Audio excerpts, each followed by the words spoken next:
right, we are live. Welcome to the first episode of On the Record podcast. My name is Alex Riddell, your host.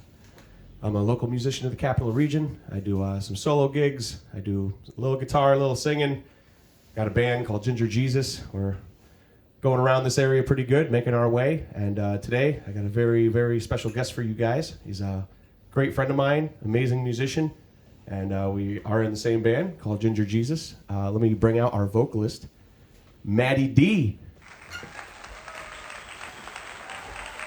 Welcome.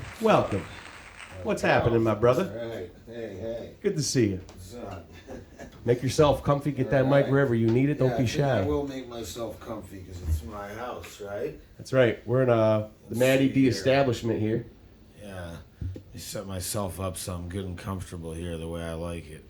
That jacket looks comfortable as fuck. Oh, it's pretty nice. I dig it. You might have seen him rocking this thing a couple times at the shows. He's been wearing this thing for a couple bands we've been in. This is true. There we go. See, yeah. Is that better? Let's bring it back here. I want to be able to relax here. Absolutely, man. Put your feet up, whatever you want to do. There we go. This is your day.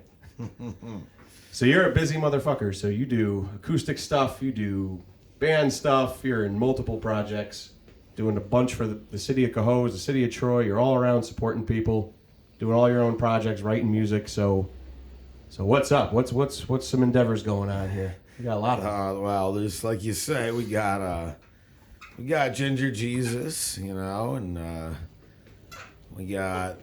I'm just playing the bars, all the time, just solo, acoustic, once in a while it'll be like me and Kai getting together, lately I've been doing some stuff with JJ Savage too, and, shout out to JJ, yeah. Yeah, and let's see what else I got going on. I'm doing I do some Sinatra stuff, on occasion as well with some backing tracks, although it's something I want to do a live band with at some point too, that's going to be... Got a Christmas show coming up at the Rustic Barn where I'll be playing some piano, like this piano right here, Hell yeah. Except not a real piano, which I wish it was, but hey, it's Except the gifts we get. Yeah. Yeah, he's got a lot. He's got a lot of cool stuff around here. You got guitars hanging up, pictures of classics, bunch of shit going on. A beautiful Christmas tree to bring in the holiday. I got open mic. Well, this is I don't know what this is. Is this live on tape? Is this gonna go live tonight, or is it depend on? Couple days. Okay. This is we're on a Monday here, so we're probably gonna put it out Friday. So today Monday, so that this will have passed, but got the first open mic at J&P's because things have changed around here and. No more Table 4-1, no more Donnie Magoo's, so we're moving it all to J&P's right now, and and seeing what happens, Absolutely, man. One day at a time, and it was a sad thing for Table. I won't go into it too much, but that's where me and Maddie met at first. We that's came true, down, actually. Yeah, came down to watch a show of Frank Murray playing, and my buddy Andrew had brought me down and said, "Oh, come down. It's going to be a good show." And I happened to bump into this guy, and we were talking music and talking about jamming, and one thing led to another. We've been in a few projects together. Yeah. This is at least the third one technically, So and that's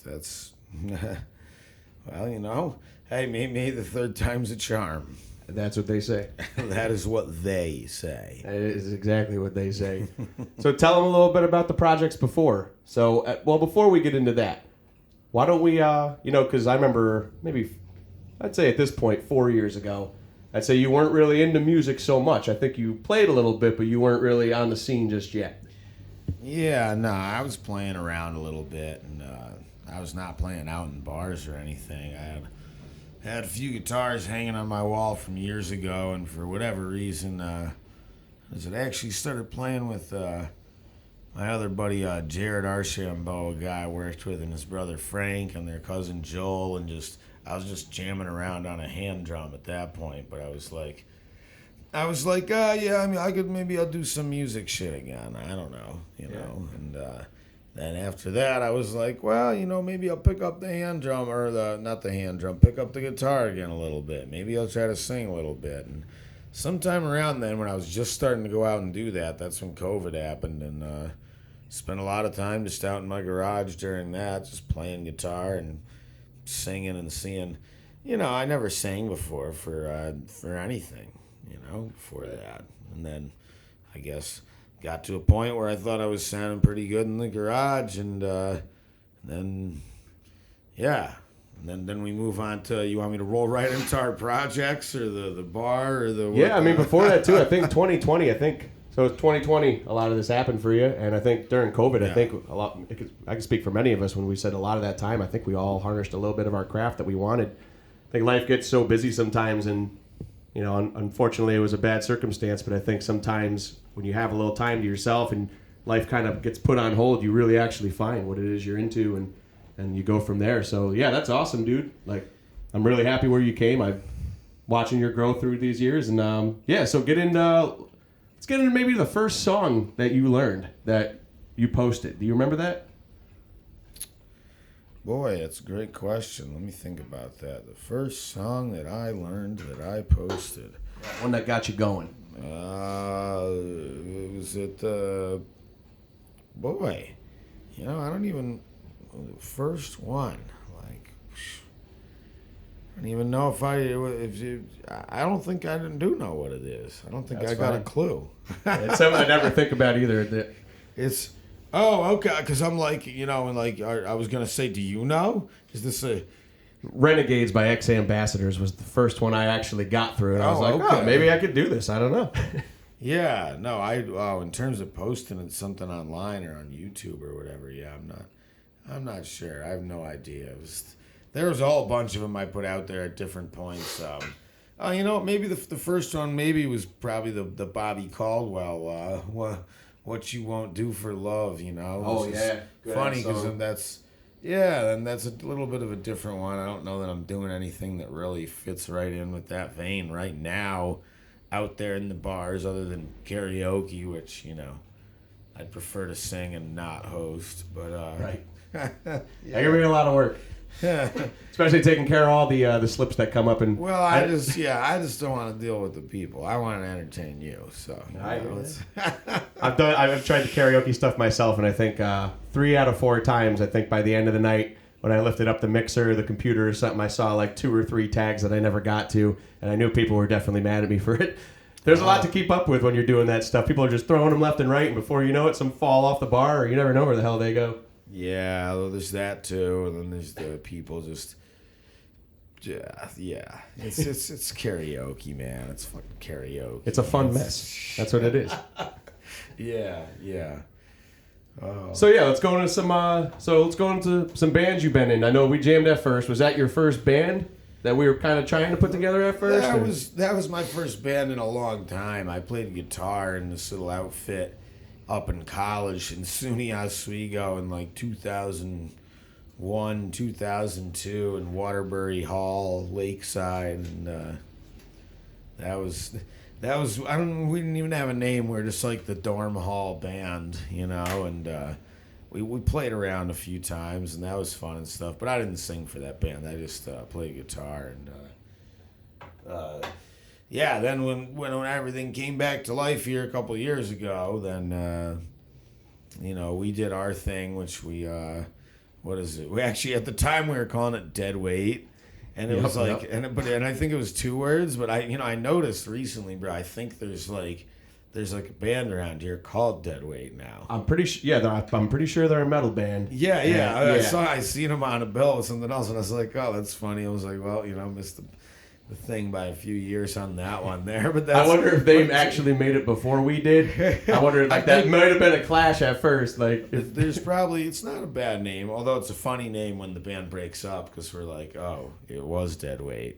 We predicted it right. But it did lead us into a lot of shit. Yeah, it did. It definitely did. It gave us some pump. We had a lot of fun. We jammed in my apartment and in a little tiny 2-bedroom in my dinette. It was pretty funny. But we made it work. Yeah, we did. It was good. Yeah, it was not bad. And then the next band, I'll let you introduce that one. That was a fun little year. let's see. Is this, we're talking chapter 11 now? Yeah. Oh, yeah. That's, yeah, I was thinking about this one the other day, too, and stuff. And I'm like, who knows? Because working with JJ some now, like, and I'm just like, oh, yeah. I'm like, I had this band that was kind of like this stuff, and, like kind of, or something that was a little more along lines of something harder with some screaming on my part, like some actual, like, death metal screaming type of stuff, and some heavy double bass drums and 7-string guitars, and like That crazy shit, that good shit. yeah, but not totally screaming and hard metal in that way. Something more like I don't know, did you put it like Kill Switch Engage, or I'm trying to think other ones that are like singing and screaming, like like not all just Bullet for My Valentine, whatever, So Audio Slave, you got a lot of Audio Slave in your voice. Yeah, Chris Cornell, well, thanks, Oh, yeah. buddy. Yeah, that's Chris. I try to, yeah, that's one of my favorite singers, Chris Cornell. I got a few of them out there, singers that I really like. Yeah, rest in peace to that guy, man. He was an absolute beast of a singer. So that's cool. So when you started, you said like 2020 was kind of around the time you started kicking out to music and really branching out. And I remember you putting out a lot of YouTube videos, and you would do Christmas songs, you would do alternative rock, you were writing songs, you were doing a lot of stuff.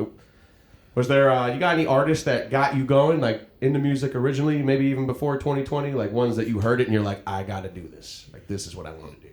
Oh, well, to the point where this is what I want to do, I don't know, because I just figured that it was never going to be something that I was going to do, like even the level I'm doing right now. But in terms of artists in general and stuff, like when I was younger, definitely some of the ones you'd expect to hear for a lot of people, like Jimi Hendrix, and more so even the Band of Gypsies, Jimi Hendrix and stuff, or the than the Jimi Hendrix Experience, and Stevie Ray Vaughan and Eric Clapton. I'm trying to, like Cream and stuff like that. Clapton, and the other stuff that was going on in the '90s at that time as well, like Metallica and Soundgarden, and those were more so than some of the other grunge bands. Alice in Chains I got big into like a little more later on down the line, but like Metallica and Soundgarden were those bands I really liked that were out at that time that I was really into, and trying to think, even boy, there's a lot of them. So. It's funny, every artist you just said in our recent band, we'll go into that next. You've definitely brought all those influences into there, and I think you definitely found your niche. Yeah, I think sometimes it takes a couple bands, and I think really like the screamo stuff. A couple bottles of whiskey, maybe a few. Yeah, we've had some fun nights, but I think definitely all the people that influenced you, I think they'd definitely be proud of what you've done, and there's still a lot of shit to go, man. Are you excited? That's true. I might not look it, but I am excited. Fuck yeah. I'm excited to be a part of it with you, man. Yeah, at the end of this interview, we're going to show you guys a new lyric video that we came out with, and I hope you like it. It's on, you can find the album right now on Spotify. You can find it on YouTube. You can ask your Alexa, Pandora. It's all out there. I'm really excited about it. It's a three-track demo. We are in the process right now of writing for April, trying to get this full-length album done and do what we can that way. And so we got a lot of fun stuff coming. What do you think about that, man? Are you excited for that? Yeah. We gotta keep plugging away and see what happens, man. Yeah. Tomorrow's never promised, so I'm just looking to hit it and get everything out there that I can. Just come take a look at what's going on over here. Yeah. Well, you definitely got a good point. I have a lot of people ask me because it's been a busy year of music, and everybody's always asking, how do you do it? You're always busy, you're always this, but it's the same thing. You never know what's going to happen tomorrow, next week. So you got to take everything you can get. Oh yeah, I mean, if is if Soundgarden hits me up tomorrow and they want me to replace Chris Cornell and go on tour, then I don't know. That'd be I'd probably have to consider that. Like it's like I would. the Ginger Jesus album might have to wait at least till the tour's over. I don't know. Like that's. I think we'd support you in that. I think Well, we'd be, that's that's as long as you bring us with you. tomorrow. And that is what I mean. Tomorrow's never promises. You never know what kind of opportunity might present itself.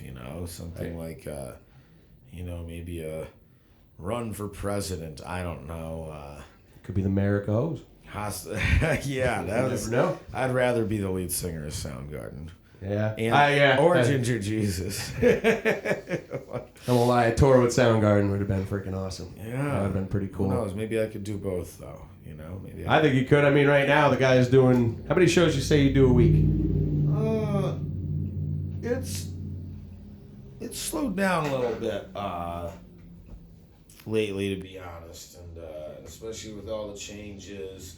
No more Table 4-1, no more Donnie Magoo's. So, but we're firing everything up as of today at J&P's, which, ironically, they were closed for a period of time. And these places were open, now they closed, and they are opening, and they intended it to be more of an event space. Yep. But it's morphed into something where when I told them the news about Donnie Magoo's, which was a little bit more of a surprise as opposed to Table for One, they were like, well, let's do it all, let's have the place open and let's do it. And I'm like, okay, that's so.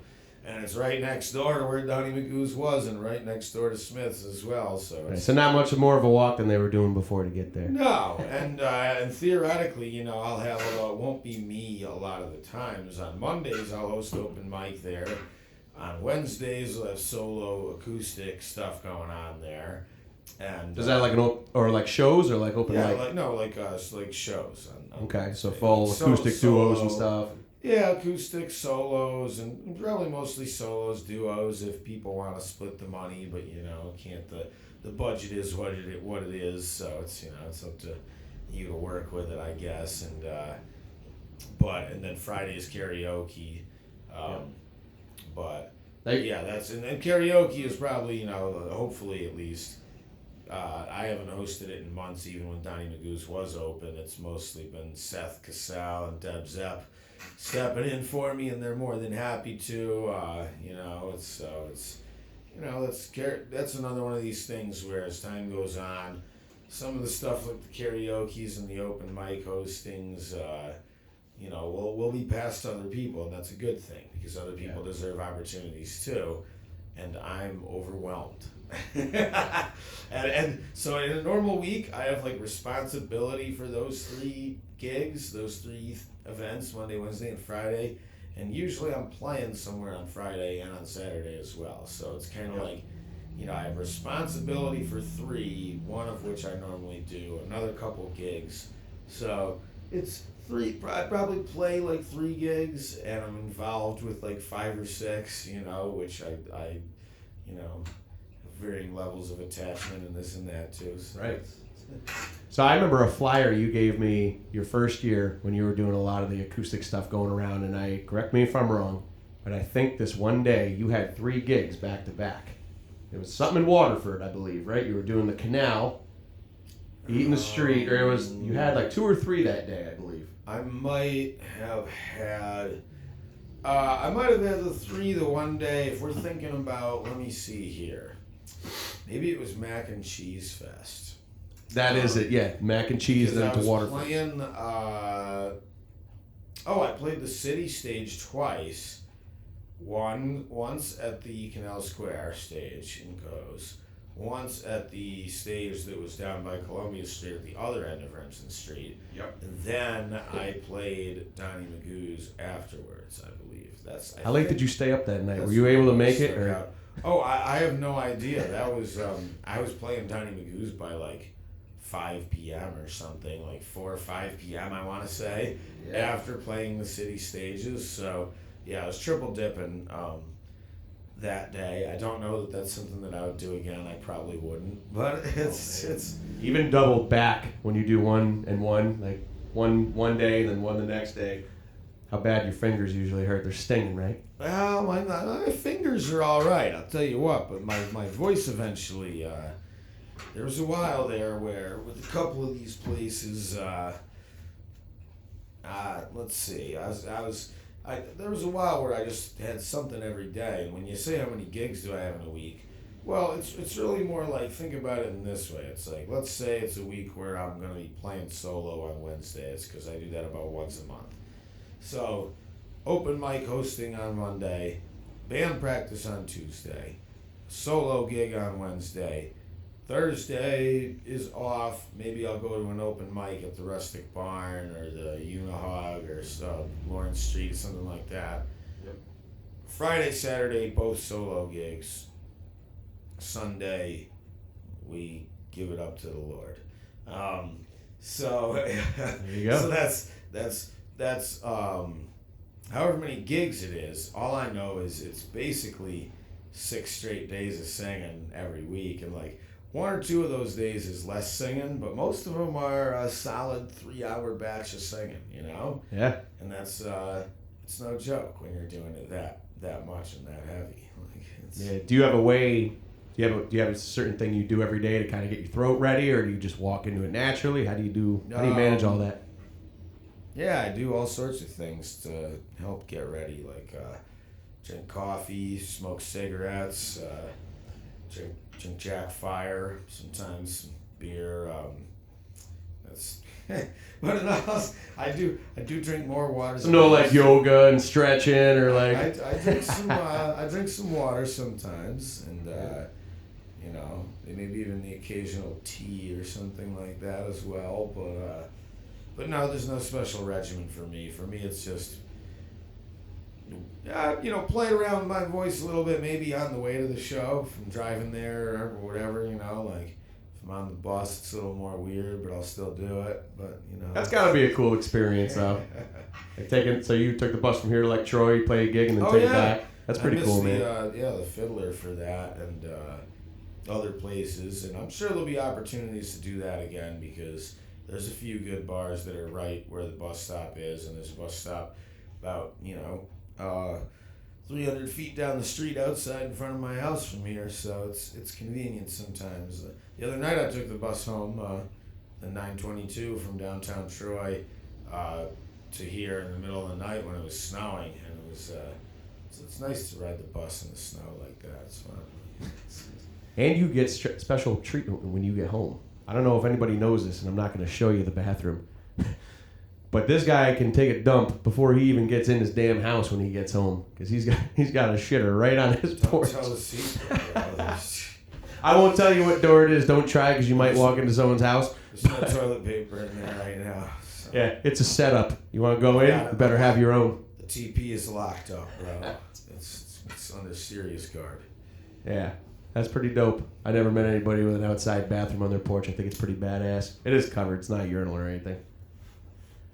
Well, the thing is, when people are over, I used to have more house party type of things before I was a gigging musician.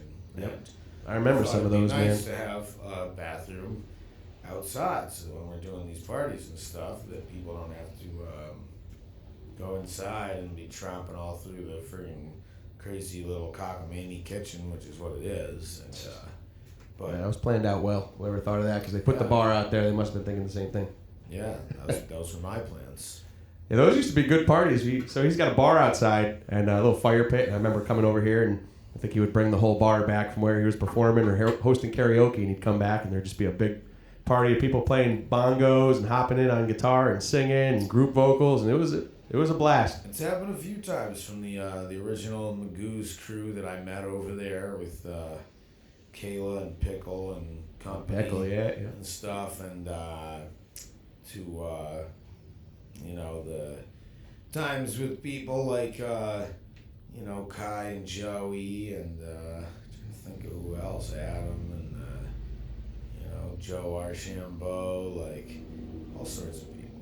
Yeah, shout out to all those guys, really good musicians. It was always fun working with Kai McClinton. He's going to be on the show eventually as well. Hoping to get him in the full band.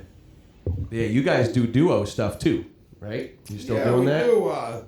Well, not as often as we did. It's a rare occasion when we do it now, but we know each other's songs and each other's voices and styles so well that we don't need to practice. We could jump out there anytime and do a 3-hour show and play a whole bunch of songs we both know and can harmonize beautifully on. Guy's easy to work with. And you guys did Rockin' on the River this past season. We did. That was awesome. That was by far the biggest one we've done as a duo. Oh, yeah. We were opening for the Refrigerators. Shout out to the Fridges. The Fridges are awesome.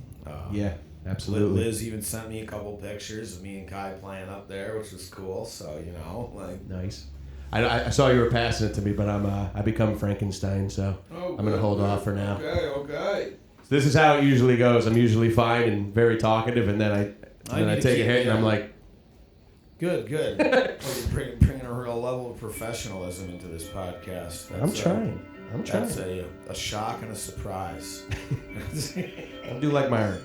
At a certain time, though, now that I'm getting older, I have to pick my times that I do it, because then it can either ruin my day. So now I keep it for like nighttime. You know what I mean? Special occasion. Yeah. So in a minute... Not me, not today. Well, not today. Yeah, you're in your own home. You smoke as you'd like. Yeah. Smoke some tree next to the tree. It's double love. Yeah.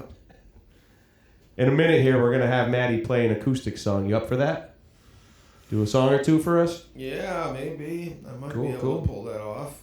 Any songs you thinking of doing that you want to do? Oh, who knows? Goodness. There's so many songs, Yeah. Can I do it on the piano? Can I do that? Do whatever the hell you want. As long as we get to hear that Maddie D vocal. Oh, okay. Well, maybe we'll mix it up a little bit then. I got some ideas. So. Yeah, that's pretty badass. Really quick too. So our band Geezus, we got a few cool shows coming up. We're gonna be opening for Tragedy, which is a Metal Bee Gees cover band, which is pretty sick. And what's the date of that? That's at Empire Underground. January 23rd. Yes. Empire Underground. That's gonna be a fun show. We do have tickets for that, so definitely hit us up for that. We got no problem dropping them off, mailing them out, whatever it is. We got you covered. We got that one coming up. We have one I can't announce yet. We're still waiting to hear if we're going to do that one, so I'll save that one for next time to let you guys know. But we're also going to be doing this one, and you probably can't see it from here, so I'm going to zoom a picture while we're doing this. This is April 12th. We're going to be playing with the Johnny Morris Band, Mike and the Monsters, and at the end, I imagine there's going to be an absolutely brawlic jam with the Johnny Morris Band, bringing a lot of people up. This show is definitely close to, if not to, almost sold out. So if you're going to get tickets for that, I would definitely recommend do it right now. You can go to the box office. You can do it online. You can hit one of us up, and we can walk you through it. No problem at all. So this is going to be a good time. Last year he did a show, or was it the year before? Because it's his 60th birthday this year, so this one's going to be huge. May have been the year before. It's been a minute, and now looking at all the rest of the changes going on, it's the after party's up in the air. So we'll see if maybe we'll have it at J&P's. All I know is Johnny told me he wants free beer for the after party, and I think being that he's Johnny Morris and he'll bring you a lot of business, that you should give him free beer. Yes. I also want free beer because, so. I'll give you all the free beer I can. You guys should too. He's a very hardworking guy, very talented guy. This guy's one of my best friends, so I'm really happy you're the first one on this. I think this is really cool. Do you want to sing us something? You ready? Yeah, sure. All right. You want to grab your guitar, or are you doing piano? Let's, I don't know. Let's figure it out here. Hell yeah.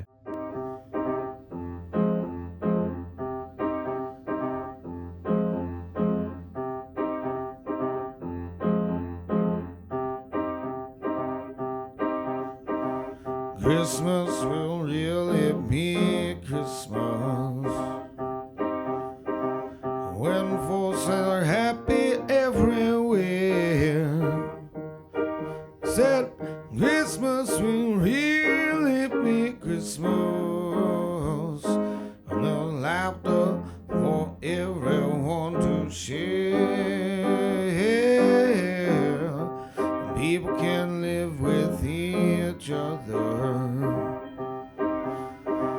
when peace on earth has come to stay. I said Christmas will really be Christmas,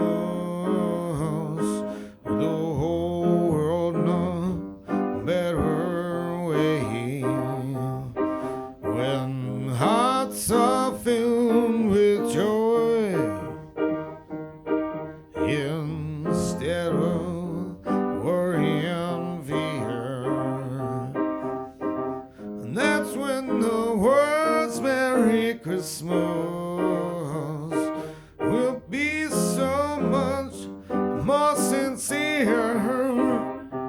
So let's all keep hoping and praying, though time will soon be coming when said Christmas will really be Christmas. The whole world will smile again. Christmas will really be Christmas, and the whole world will smile again.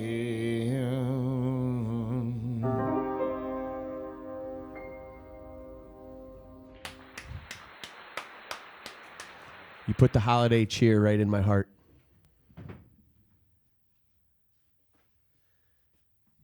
So we're going to go into some question and answers now. So I got one from somebody, and then I'm going to ask you a few questions here. You good with that? Oh, your mic. Before I forget.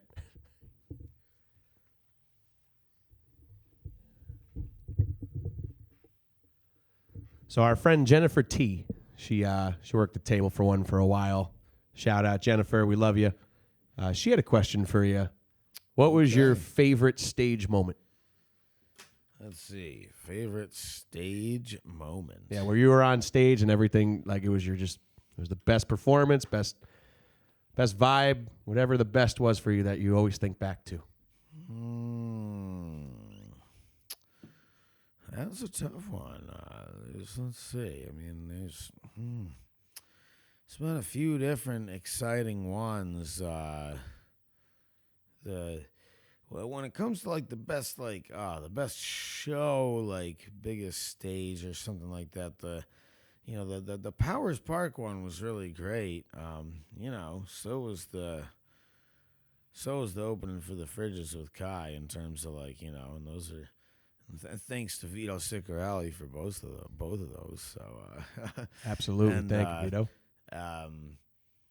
Gosh, biggest stage moment, like straight up, like trying to think. I haven't had anything like too outrageous happen yet, like where I've like fallen off the stage or like broken something or had like rotten fruit smash me in the face, like. When I look back at some of the pictures and stuff, I feel like the Twisted Fiddler when the whole Rockin' on the River got moved inside. That was badass. Geezus, that might be my greatest because like I wore that feather boa, and there was at the end of our set, there was just like feathers all over the stage. It looked like a friggin' duck got hit by a baseball or something. There's just feathers everywhere, and it's like I remember that. Yeah. So that was that maybe. And I look back at the pictures, and the shirt I had didn't even have any buttons, so it couldn't be buttoned. And I had a feather boa, and the feathers ended up everywhere. And that was a pretty good one. So you really left your mark that day. Oh yeah, absolutely. Yeah, you and Austin, our bass player Austin Nicholson, you guys always. Well, no, James is always very well dressed too. He's always He's definitely got the blues feel. You and Austin definitely veer off and have your own style for sure. I'm usually just the same black shirt, blue pants like I'm wearing now. I'm a pretty basic dude, but you guys like to dress up a lot. I can appreciate that shit. Well, I mean, I'll wear whatever I feel like on that day.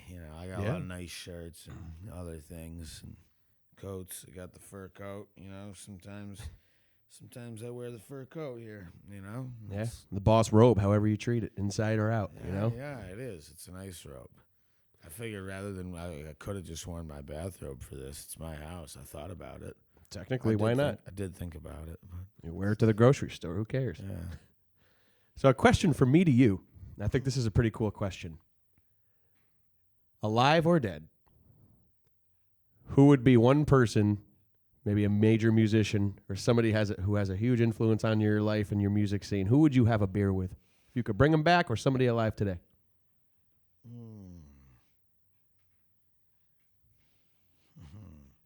That's a tough one.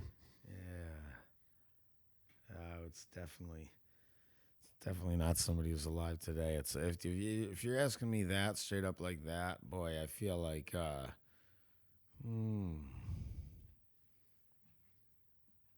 it'd be hard to choose anybody other than Frank Sinatra for me. That's a badass answer. For me, that's what it is. That would be cool. Yeah. That would be cool. Yeah. That'd be pretty awesome to have a beer with that dude. Yeah, that's No shit. All right. well, I mean, he's a saloon singer, the last one of the saloon singers, Yeah. Mine's different. It's Chris Farley. Chris Farley. I think that guy would be a time and a half, man, hanging out with that guy. You're hilarious. With musicians, I guess I'd have to say John Bonham or Stevie Ray Vaughan or Jimmy. I mean, that would be legendary. Or Jim Morrison. So Yeah, you're better than me. I don't think I could pick one. For me, it's just because of my whole, because of the whole way I do kind of. If there's one guy who I can be straight up like a tribute artist to, sometimes it's Sinatra. Yep. Other guys like other bands and stuff like that, I do covers of him, but I don't know like. He's the one person where I know, like, 20, 30 songs, the versions that he does of them, So it's, yeah. You were saying in the beginning you do the Frank Sinatra stuff, and I know, but I know some of these people won't know. You do like a cocktail hour, right? Is that what it is? I've done that in the past. That was a Donnie Magoo's thing, but it's something that. It was a me thing. It was a Matty D thing. It was just something I did at Donnie Magoo's. Well, I would do it before the karaoke. I would just sing an hour of just Sinatra. Not just Sinatra, like Bobby Darin, Tony Bennett, Dean Martin, mix it up, Lou Rawls, like the song I did on the piano there, like, all these different crooner types, Yeah. But I would just sing their songs to the karaoke tracks, like the backing tracks. But yeah, it was like after dinner entertainment, like that's why I call it the cocktail hour, because you're waiting for karaoke and it's after dinner. So I'm like, and boy, I had a couple times and I really, really brought the house down in there, and that place was jammed, But it's it'll be a. That's badass. I find myself listening to Frank Sinatra the other day. It's always one of those, like when you listen to his music, it's one of those, you're at the table, relaxing. It's one of them vibes. So I can see how that would go pretty well on a dinner, for sure. Yeah, and that's the thing where, I'm doing that I've started to book that at nursing homes, various local nursing homes, like during the afternoon, weekday afternoons. And I think I'm going to bring it back to some actual, hopefully in like actual Italian restaurants coming soon, So. Hell yeah. So another question for you. What is your dream venue to play? Anywhere in the world. Dream venue. Ooh, yeah. Let's see. There's a lot. Let's see here. Like you ever heard of like a stage or any place you ever heard of, and you're like, yeah, I want to play that one day. Wembley Stadium in front of 90,000. No, I'm like that's the one. No, I don't know. That's what what's his name? I think it was Carl Froch used to say or something. This boxer, I like her. Man, any venue at all, like anywhere in the world. Wow, I'm trying to think. Gosh, what's like a big, rock theater, it's I'm any venue anywhere in the world. That's there's got to be something crazy historic. Like, can I play like the Roman Colosseum? Like, All right, that's badass. I'm like, I think that should be a venue. But I mean the ruins of like the like the. If anybody sees this who lives in Rome, let's make this happen. Can we play on top of the Leaning Tower of Pisa? That would be sick. Just an acoustic solo gig up there, tilted sideways, like. The whole band would be cool. That would be even better. Yeah. As Austin would say, we're way too loud for that place. Yeah. You guys, we look like we would. Yeah. Gosh, where else could you? There's so many cool places to play. The Co's Music Hall. The Co's Music Hall. That's where I want to play, and I have a gig scheduled for there. So it's a dream come true. Let's make it fucking happen. Exactly. Yeah. The one that's sitting on the top of mine. A lot of people say Red Rocks, and I think that would be pretty dope. I was thinking that thought passed my mind, but I've never been there, so I'm Same. So I'm like, I shouldn't say that without having been there. But I guess that's fair. I could say any of that stuff, Yeah. Or Madison Square Garden, that would be dope. There's a place that hides between Lower Manhattan. Oh, it's just Lower Manhattan. It's a place called Pier 17, and it overlooks the Brooklyn Bridge, and you can see Brooklyn, you can see Manhattan. Yeah. It's an absolutely gorgeous venue. You're on top of the rooftop, looking at the water, looking at the buildings, and that's a pretty epic place. That would be my pick, I think. Yeah. But yours is the Rome, the Rome Coliseum. I think that's badass. I like it. Yeah, Roman. I mean, that's. I say, like I say, to whatever extent that still exists, I'm like generally referring to ruins over there, whatever the biggest ones are, Oh yeah, there's a lot of them over there. What about what is it? Saratoga Winters. There's a good. Oh man, that was my first metal show I ever went to. Was at that place. Man, imagine our band would be rocking for that place. R.I.P. Saratoga Winters, man. Yeah, I only got to see I think 3 shows. I was young, so. I got to see like 2 or 3 shows. My first show there was Bleeding Through, Every Time I Die, and some other. I think it was Kitty, maybe the chick band there, Kitty. That was a great place. I only got to see it 3 times, and then it went away. And we went to the Saratoga Winters benefit over in. Well, it didn't go away. It got burned down. Yeah. I didn't want to go too direct, but yeah, it wasn't a good situation. I'll say it. Yeah. Damn. Yeah. Shots fired. Yeah. Well, everybody knows. Yeah, it's no secret. All right, another fun question for you. Oh, excuse me. Beer burps. So people who bump into you, they know a lot about you, but why don't you name one pet peeve of yours that you can't stand? Oh, so people know. One thing that just pisses you the fuck off. Oh, my recorder stopped. Oh, no, it didn't. Wait. It's back. Sorry. One more time. So we had technical difficulties twice just now. Yeah. All right. So one more time. Does it zoink out when we stop? It stopped. It goes. So my computer goes to black, and then I go to hit it, and me just smudging my fingers apparently enough to be like, "Oh, your fucking interview's done," but it's not. All right. So one more time. Biggest pet peeve. Biggest pet peeve. Yeah. Oh gosh. See, I might have to think harder about it this time now. But no, well, like I said, so it's a weird one, but one of my pet peeves is when people are asking me, they're like, "Oh, like, you okay, man? Like, you don't like look like, like, you okay, man? You look like you're down in the dumps or something." And I'm just like, I'm living, man. I'm like, sometimes it's like good and sometimes it's bad and shit, but I'm not like. Don't really want to talk about it. You were okay until they asked. Yeah. I was like, well, I wasn't doing that great, but getting worse by the moment. Now you might get a black eye for asking, motherfucker. Well, I didn't even like that, but I'm just, I'm like, I can definitely be like irritable about all that shit. I'm like, don't ask me. That's me. Fine and dandy. I'm doing fine and dandy. All right, so one final question. We're going to close this out. I got about 3 minutes with my screen left. Do you get nervous before shows? Yeah. I think that's a good thing. Very much so.